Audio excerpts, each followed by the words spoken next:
Donc, je m'appelle Vinciane Renaud, je suis 16e sur la liste Renaud-Béthène. Et une de mes principales interrogations à moi, c'est l'accessibilité de Verdun. Alors, bien évidemment, je vais vous parler des handicaps, mais je vais aussi vous parler des personnes âgées. Ces personnes âgées qui ne sont bien souvent pas accompagnées pour se rendre dans leurs déplacements, ça devient forcément beaucoup plus compliqué quand on prend de l'âge. Et on voit des personnes qui se retrouvent en situation de cécité, qui n'ont plus aucun moyen pour se rendre à divers endroits, pour aller faire leurs courses. Et également des personnes forcément qui se retrouvent avec dans le cadre d'une mobilité réduite.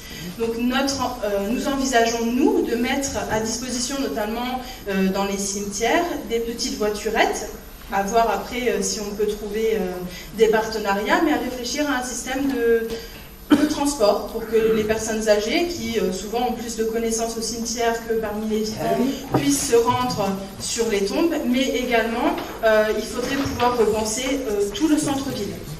Ce qu'il faut savoir, c'est qu'en 2015, il y a une loi très spécifique à l'école, mais qui s'est ouverte depuis, qui a été appliquée,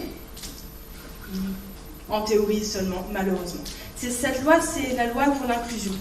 La loi qui permet en fait aux personnes qui sont dans une situation handicapante, je ne parle toujours pas de handicap, mais de handicapante, qui inclut les personnes âgées, justement, de se retrouver dans un monde bien plus adapté.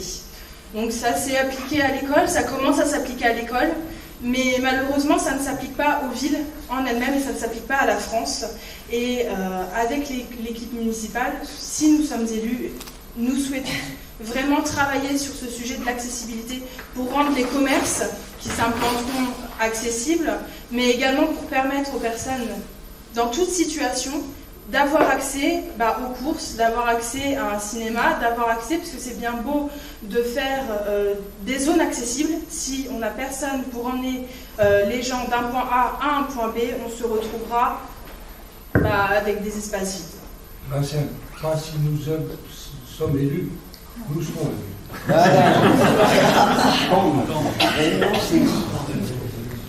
Et l'accessibilité, ça passe par absolument tous les points. On pense souvent, quand on pense accessibilité, on pense handicap moteur. Je ne sais pas si vous avez récemment fait un tour au centre-ville. Il n'y a malheureusement qu'une quinzaine de boutiques accessibles aux personnes souffrant de handicap moteur. Parce que, oui, dans cette configuration, c'est une souffrance. Quand on ne peut pas aller dans un magasin parce qu'il y a des marches, parce que les portes sont trop petites, parce que la ville en elle-même n'est pas conçue pour ce genre de choses, c'est extrêmement compliqué. Et ça va être un travail qu'il va falloir faire pour développer les rampes, pour développer dans les bus des accompagnements, parce que une place dans un bus, c'est vraiment pas suffisant, il en faudrait un petit peu plus, c'est des choses à réfléchir. Et aussi, nous avons l'intention de réfléchir sur ce qu'on appelle le handicap invisible.